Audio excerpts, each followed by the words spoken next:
Hello guys, welcome to my channel. எல்லோரும் எப்படி இருக்கீங்க? இன்றைக்கி ஹாப்பி நியூ இயர். ஸோ எல்லாருக்கும் happy new year to all. இன்றைக்கியான விலாகில் என்ன பார்க்க போகிறோன்னு பார்த்தீங்கன்னா, டே இன் மை விலாக் தான். மார்னிங் டு ஈவினிங் ரொட்டீன் நான் என்ன பண்ணேன் அப்படின்னு சொல்லி உங்ககிட்ட ஷேர் பண்ணிக்க போகிறேன். இந்த வீடியோவை புதுசாக பார்க்குறீங்கன்னா மறக்காமல் சப்ஸ்கிரைப் பண்ணி சேனலில் சப்போர்ட் பண்ணுங்கள். ஸ்கிப் பண்ணாமல் பார்த்து என்ஜாய் பண்ணுங்கள். வாங்க வீடியோக்குள்ளே போகலாம். ஸோ மார்னிங் ரொட்டீனாக பார்த்தீங்கன்னா, காலையிலே அம்மா வந்து சாணம் தெளிச்சிட்டு இருந்தாங்க. ஸோ நான் வந்து கோலம் ரங்கோலி போடலாம் அப்படின்னு சொல்லி வந்து பிளான் பண்ணி போட்டுட்ருக்கேன். ஸோ கோலம் வந்து அவ்வளோவும் தெரியாது, பட் இருந்தாலும் ஓரளவுக்கு போடுவேன். நல்லா இருக்கான்னு கமெண்ட்டில் சொல்லுங்கள். ஸோ கலரெல்லாம் கொடுத்து ஒரு கலர்ஃபுல்லான ஹாப்பி நியூ இயராக எழுதி போட்டுட்ருந்தேன். நியூ இயர்னாவே எல்லாருக்கும் ஒரு கலகலப்பாக இருக்கும். ஸோ வந்து எல்லோரும் ஒரு எனர்ஜெட்டிக்காக இருப்பாங்க. எல்லோரும் ஃபஸ்ட்டு ரெசல்யூஷன்ஸ் எடுப்பாங்க. ஸோ இந்த நியூ இயர் வந்து எல்லாருக்கும் ஒரு ஹாப்பியான நியூ இயராக இருக்கணும் அப்படின்னு சொல்லி எல்லாம் நினைப்பாங்க. அதுக்கப்புறம் வந்து டெம்பிள்க்கெல்லாம் போவாங்க. அந்த மாதிரி தான். ஸோ நியூ இயர்னாவே ரொம்ப ஒரு ஸ்பெஷலான ஒன்று இல்லைங்களா எல்லாருக்கும். அது மாதிரி தான். அதுக்கப்புறம் நானும் தம்பி எல்லோரும் கோயிலுக்கு போயிருந்தோம். பக்கத்தில் இருக்க டெம்பிளுக்கு தான் போயிருந்தோம். நிறைய கூட்டம் இருந்தது. அதுக்கப்புறம் அர்ச்சதை தட்டு கொடுத்து சாமி கும்பிட்டு முடிச்சதுக்கப்புறம் பார்த்திங்கன்னா, தம்பிக்கு பட்டை இழுத்து விட்டுட்டாங்க. அழகாக இருந்தது, ரொம்பவே க்யூட்டாக இருந்தது. குட்டி முருகர் மாதிரி இருந்தாங்க. இன்னொன்று, எனக்கு முருகர் சிலைன்னா ரொம்பவே ஒரு இஷ்டமான ஒரு தெய்வம். உங்களுக்கு எந்த ஒரு இஷ்டமான தெய்வம்னு சொல்லி மறக்காமல் கமெண்ட்டில் சொல்லுங்கள். அப்புறம் கொஞ்சம் நேரம் கோயிலில் வந்து உக்காந்து போவாங்க இல்லைங்களா. ஸோ கொஞ்சம் நேரம் ரிலாக்ஸிங்காக, அந்த மன நிம்மதிக்காக கோயிலில் வந்து உக்காந்துட்டு போவாங்க. எல்லாருமே பார்த்திங்கன்னா கோயிலில் வந்து உக்காந்து அந்த வேண்டுதலை வந்து வேண்டி நிறைவேற்ற சொல்லி உக்காந்துட்டு போவாங்க. அதுக்கப்புறம் சின்னதாக ஒரு கிளிப்ஸ் எல்லாம் எடுத்துகிட்டு ஆஃப்டர்நூன் கிட்ட ஆகிடுச்சு. ஸோ பிரியாணி பண்ணலாம் அப்படின்னு சொல்லி மட்டன் எடுத்துகிட்டு வந்திருந்தாங்க. 1 kg கிட்ட எடுத்துகிட்டு வந்திருந்தாங்க. ஸோ அதுக்கான மெஷர்மெண்ட்ஸ் எல்லாம் கரெக்டாக எடுத்து வச்சுக்கிட்டேன். அப்புறம் ஸ்பைசஸ் எல்லாம் மசாலா பண்ணுறதுக்காக அரைச்சிக்கலாம் அப்படின்னு சொல்லி பட்டை, லவங்கம், கிராம்பு, சோம்பு, தனியாத்தூள் அதெல்லாம் எடுத்து மிக்சியில் பவுல் பண்ணி எடுத்துக்கிட்டேன். அதுக்கப்புறம் 4-5 பல் பூண்டு, இஞ்சி, சின்ன வெங்காயம் அதெல்லாம் எடுத்துக்கிட்டேன். அதையும் நல்லா மிக்சியில் கிரைண்ட் பண்ணி பேஸ்ட்டாக அரைச்சிக்கிட்டேன்.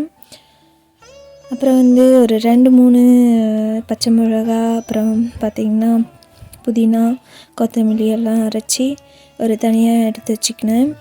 அப்புறம் வந்து நம்ம தாளிப்புக்கு தேவையான ஒரு கப் அளவுக்கு எண்ணெய் ஊற்றி ஸ்பைசஸ் எல்லாம் போட்டுக்கிட்டு கொஞ்சமாக நம்ம அரைச்சி வச்சுருந்த அந்த வெங்காயம் விழுது அதெல்லாம் எல்லாம் போட்டு தக்காளி போட்டு நல்லா வதக்கிக்கிட்டோம். கொஞ்சமாக நம்மளுக்கு தேவையான அளவுக்கு உப்பு, மஞ்சள்தூள் 1 டீஸ்பூன் அளவுக்கு போட்டு வச்சுருந்த மட்டனை வந்து நல்லா வாஷ் பண்ணிவிட்டு போட்டுக்கலாம்.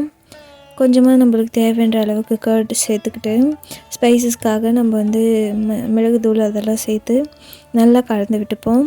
தண்ணி சேர்த்துக்கிட்டு விசில் விட்டு கொஞ்சம் நேரம் ஒரு 10 மினிட்ஸ் அளவுக்கு விட்டுக்கோங்க. அப்புறம் வந்து அளவு தண்ணி நம்ம வந்து சாதம் எவ்வளோ வச்சுருக்கோங்களோ அதுக்கு தகுந்த மாதிரி நம்ம வந்து தண்ணி விட்டுக்கணும். அப்போ தான் வந்து சாதம் உதிரி உதிரியாக வரும். ஸோ கரெக்டான அளவுக்கு வச்சுக்கோங்க. நான் வந்து ஒரு 2 கிளாஸ் அளவுக்கு அரிசி எடுத்திருந்தேன். ஸோ 3 கப் அளவுக்கு தண்ணி சேர்த்துக்கிட்டேன். அப்புறம் வந்து பார்த்திங்கன்னா எல்லாமே மெஷர்மெண்ட்ஸ் எல்லாம் கரெக்டாக எடுத்துக்கிறதுனால நல்லா உதிரியான ஒரு பிரியாணி வந்துருந்தது. டேஸ்ட் வைஸில் சூப்பராக இருந்தது. ட்ரை பண்ணி பாருங்கள். ஸோ அம்மா அப்பா எல்லாம் சாப்பிட்டுட்டு சூப்பராக இருக்குதுன்னு சொல்லியிருந்தாங்க. அதுக்கப்புறம் கிரேவி வந்து ரெடி பண்ணியிருந்தேன். ஸோ கிரேவி வீடியோக்கு உங்களுக்கு நான் காட்டல, பிகாஸ் கொஞ்சம் டைம் ஆகிடுச்சி. எல்லாத்தையும் செஞ்சு முடிச்சதுக்கப்புறம் தான் லாஸ்ட்டில் காட்டினேன். கிரேவி ஆகிடுச்சி. ஸோ லாஸ்ட்டில் மல்லியெல்லாம் தூவி அதையும் சர்வ் பண்ணுறதுக்காக எடுத்து வச்சிட்டேன். அதுக்கப்புறம் அத்தை வந்து கூழ் பண்ணியிருந்தாங்க. என்ன கூழ்னு பார்த்தீங்கன்னா கம்பங்கூழ். அவங்களுக்கு சத்துக்காக பண்ணியிருப்பாங்க. ஸோ நாங்களும் அதை சேர்த்து குடிப்போம். ரொம்பவே பிடிச்சது. அந்த காலத்துலலாம் சத்துக்காக எல்லாமே சாப்பிடுவாங்க. இந்த காலத்தில் எது சாப்பிட்டாலும் நமக்கு பயமாகவே இருக்குது. ஸோ சாப்பிடும்போதே யோசிக்க தோணுது. சாப்பாடு வந்து இது கரெக்டான சாப்பாடாக இருக்குமா இல்லை ஃபுட் பாய்சன் ஆகிடுமா அப்படின்னு சொல்லி. அதுக்கப்புறம் கொஞ்சம் வீடெல்லாம் கூட்டி பெருக்க வேண்டியது இருந்தது. ஸோ அதெல்லாம் கூட்டி பெருக்கிட்டு பாத்திரமெல்லாம் கழுவ வேண்டியது இருந்தது. ஸோ நான் வந்து சிங்க்லலாம் பாத்திரம் கழுவ மாட்டோம். பிகாஸ் எங்கள் அத்தை வந்து கொஞ்சம் ஓரளவுக்கு கரரானவங்க. சிங்கில் கழுவி விட்டால் கொஞ்சம் திட்டுவாங்க. ஸோ அதனால் கீழேயே கழுவிப்போம் எடுத்துகிட்டு போய். அதுக்கு தகுந்த இடம் இருக்குது. அதுக்கப்புறம் கொஞ்ச நேரம் எல்லோரும் வாலிபால் விளையாடிட்டு இருந்தாங்க. ஈவினிங் போயிடுச்சு. இப்படியே வாழைப்பழ அல்வா செய்யலான்னு சொல்லி ஈவினிங்க்கு ஒரு டெசர்ட் பண்ணியிருந்தேன். ஸோ எப்படி பண்ணுறதுன்னு சொல்கிறேன் உங்களுக்கு. இன்க்ரீடியன்ட்ஸும் டிஸ்கிரிப்ஷனில் தரேன். ஃபஸ்ட்டு வந்து வாழைப்பழம் இருந்துச்சுன்னா கொஞ்சம் பொடி பொடியாக அரிந்து கிரைண்ட் பேஸ்ட்டாக அரைச்சிக்கோங்க.